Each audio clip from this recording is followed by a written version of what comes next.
Hey guys, Gemma, ASD rocks, and Bo ASD rocks. How does it rock at the moment, or does it?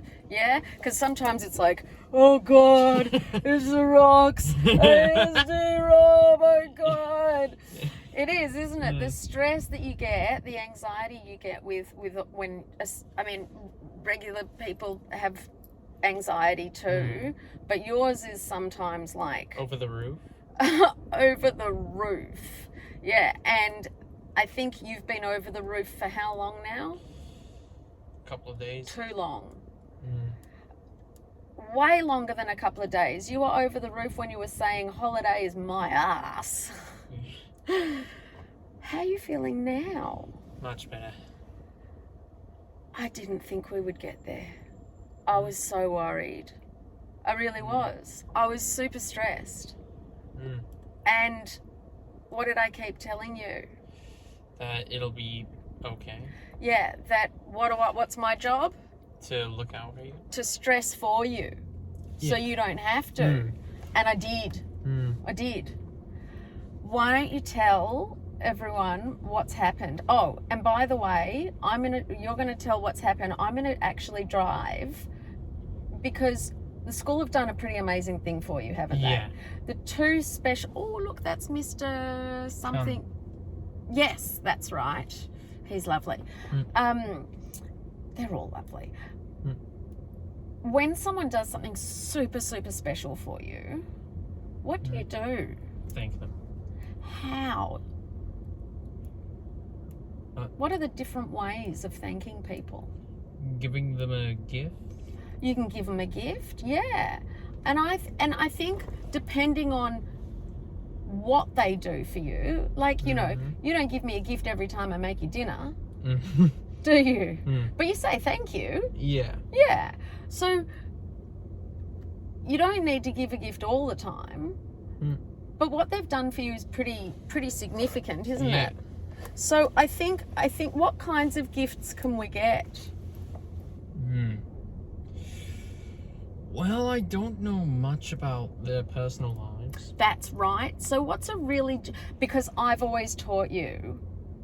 What have I always taught you about gifts? To go into their personal life. Like, what do they want? I love the way you put things. There's a fine line between going into someone's personal life and becoming a stalker. No, the words I use is use what you know about them. Get them something they like. Yeah. But I love the way that you put things. But we don't know them. They're teachers. But they've done something pretty insane. So what's a very generic gift? What's something that people give? Maybe like a drink or food? A drink or a food. Like sometimes people get people a bottle of wine or some chocolates. What else? Something that's very common that people give to other people. Flowers? Yes. So I'm gonna go to the florist. We're gonna pick up a couple of bunches of flowers, and we're gonna take them in and just give them to those two teachers. Okay. And while I drive to the florist, who I've already called, let's start with, how did you get to where you are? Like, what happened? Basically, I was having a lot of homework to deal with. And basically, that was especially for the holidays, since you heard from my mum that I've said holidays my ass. My ass. Because what? Because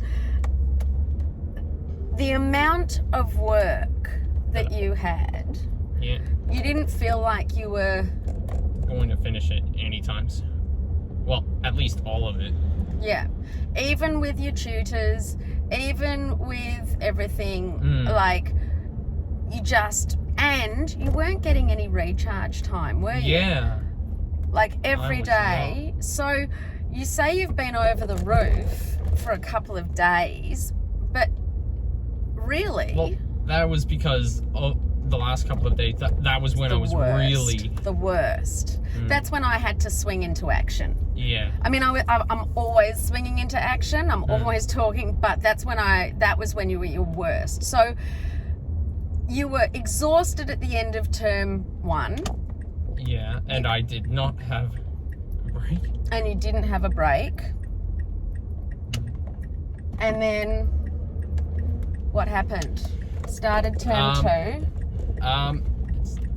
We dropped physics because we thought that it would be too much stress. We thought it would lighten. We thought it would lighten the amount of. You were spending a lot of time on physics and not a lot of time on all the other stuff. We thought it would help you, get more time to do the other stuff that you enjoyed more.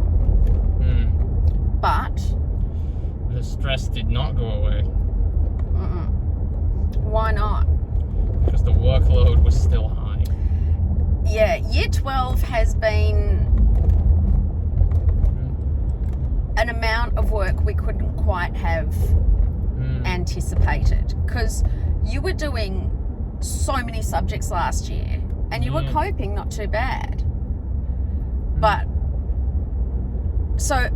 you just weren't this year, because they're trying to squeeze a whole year into 3 terms. You don't actually have a whole year, because the last term is for revision and exams.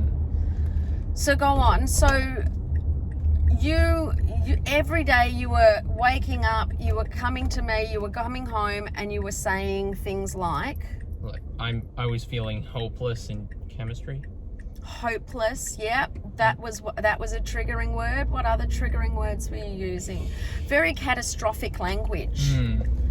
Very catastrophic language, oh my God, petrol, holy guacamole. $2.32. Anyway, so yeah, you were using words like you were saying that you didn't think you could keep going. Yeah. That it's all finally gotten to you. That all you could think about was this particular exam on Friday. Well, SAC. Yeah. Which stands, by the way, for I think it's school assessment task or scholastic. No. Student. Yeah, I think it was school assessment. What does the C stand for? Yeah, you're right. That I'm thinking of CATs, which were common assessment tasks.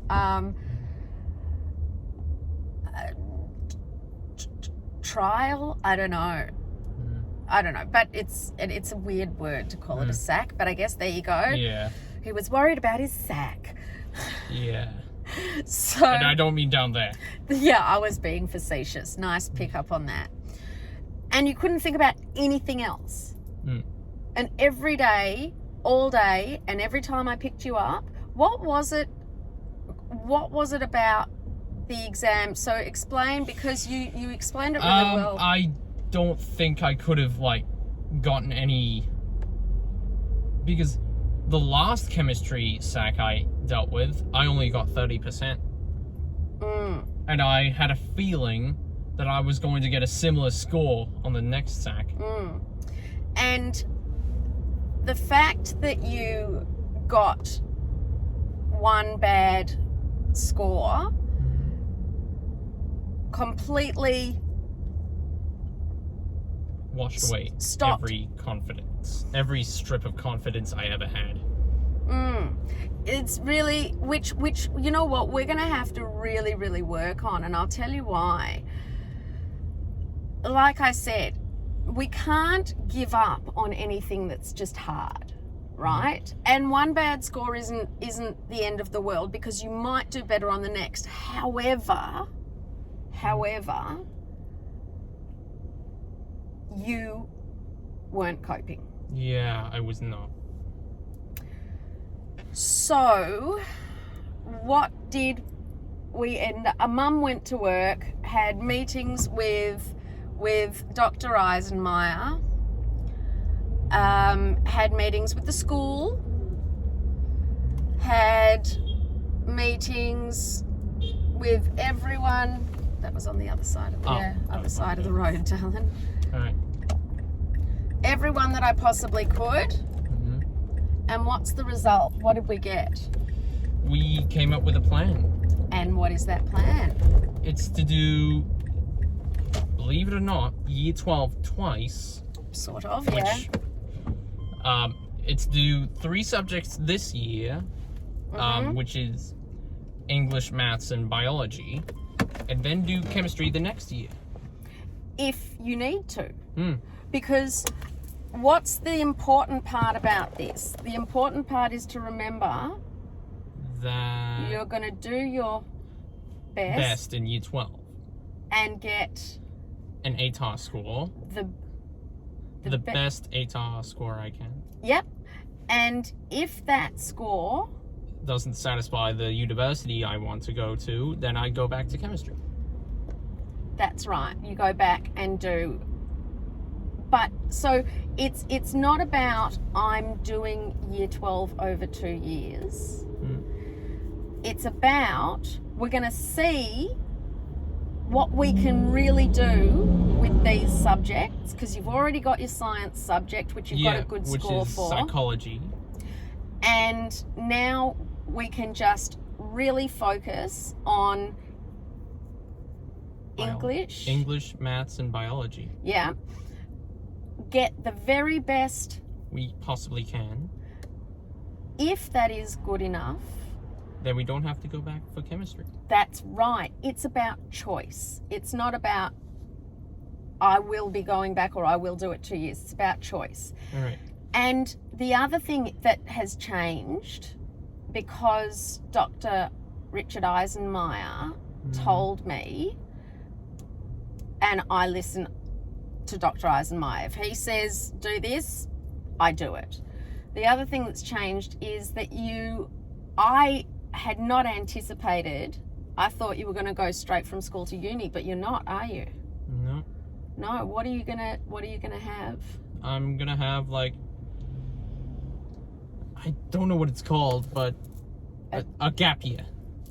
Gap year. I was thinking of more of what I would actually be doing, but oh yeah, you're having a gap year, but during that gap year, I will be going to a pharmacy for a little bit, and I will just be helping out, I believe. Working. Yeah, working. Just a couple of days a week. And what kind of pharmacy is it?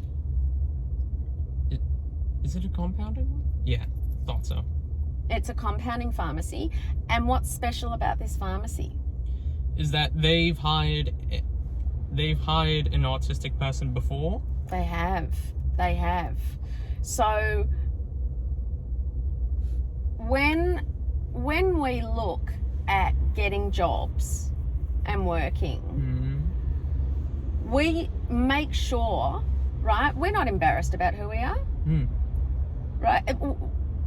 If we hide who we are people going to be sympathetic or helpful? Nope. No, absolutely not. So we're just going to get their help, let them be helpful to you, learn how to work, and the next couple of years, we just see how it goes. Yep. Once we get the score that we want, we can decide when we want to go to uni. We don't have to rush. Right. We're at the florist, so let's go check out what flowers they've put together for the ladies. Alrighty. Alrighty?